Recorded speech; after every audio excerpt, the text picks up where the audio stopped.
Donc, je suis Joséphine, j'ai créé la société Simalti il y a maintenant 6 ans. Je vais fêter mes 6 ans en février prochain.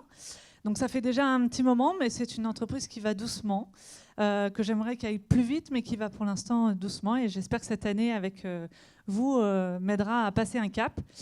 Donc Simalti, c'est respirer autrement. C'est des centres de simulation d'altitude où l'on respire de l'air de haute montagne pour stimuler le corps à mieux utiliser l'oxygène. Le principe vient à la base des sportifs de haut niveau qui vont en altitude pour être plus performants en plaine. Donc ça, je pense que beaucoup d'entre vous l'ont déjà entendu. Après un voyage d'1 an en Nouvelle-Zélande, où là-bas c'est développé depuis 20 ans déjà, j'ai décidé de créer ça en France parce que ça n'existait pas. Et voilà, donc aujourd'hui j'ai un centre principalement pour le B2C, aujourd'hui, avec un centre à Montparnasse. Je suis installée dans l'aéroport Charles de Gaulle au niveau du Sheraton. Et j'ai aussi une franchise à Aix-en-Provence. Et voilà, et on se développe en B2B depuis 1 an maintenant, enfin 1 an et demi, aussi bien pour accompagner des projets sportifs que pour la qualité de vie en entreprise, qu'on a développé un diagnostic de qualité de vie par les données qu'on peut récolter en regardant la physiologie du corps.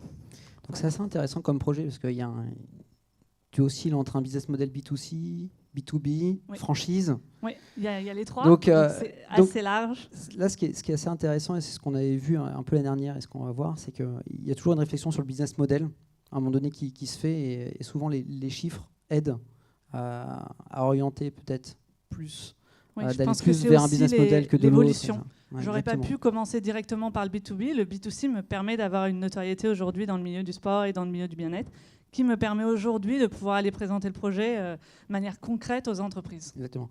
Et je crois que tu nous as pas dit que tu avais une exclusivité de vente alors, quand même de la machine. En fait, on part sur une technologie. Donc c'est une machine qui recrée les composantes entre azote et oxygène. Et on a l'exclusivité en France avec notre fournisseur et dans les pays qu'on propose de développer.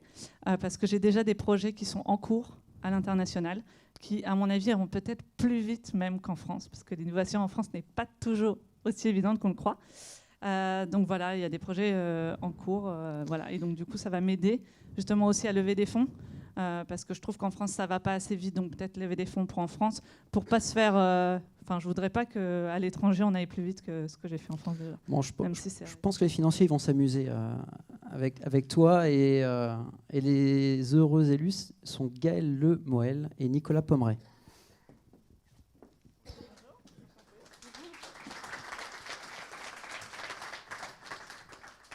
Il y en a un qui vient de plus loin.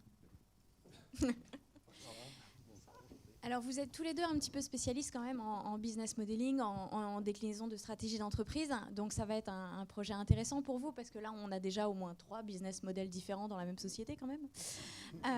Donc la question c'est un peu comment est-ce que vous voyez votre accompagnement de cette société.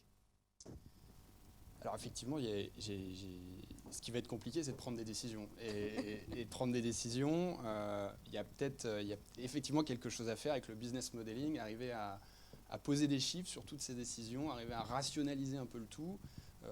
Ça, moi, c'est ce que je fais, c'est ce que je fais dans mon boulot.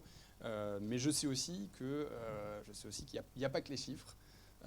Et il y a aussi les décisions d'entrepreneurs. Et donc, de ce point de vue-là, ça va être un vrai bel échange. Et je suis aussi ravi à titre personnel, parce que du coup, pour ma modeste carrière sportive, ça va peut-être me donner un petit coup de fouet. J'en connais un qui va essayer de tester la machine pour dire comment il va voir le business model. Juste moi pour rajouter, en fin de compte, ce qui est amusant, c'est que d'un point de vue sportif, j'avais entrepris prochainement de me lancer dans le... Voilà, de faire du parachute, du parapente, pardon. Et donc, voilà, pour mieux respirer, voilà, c'était une bonne idée.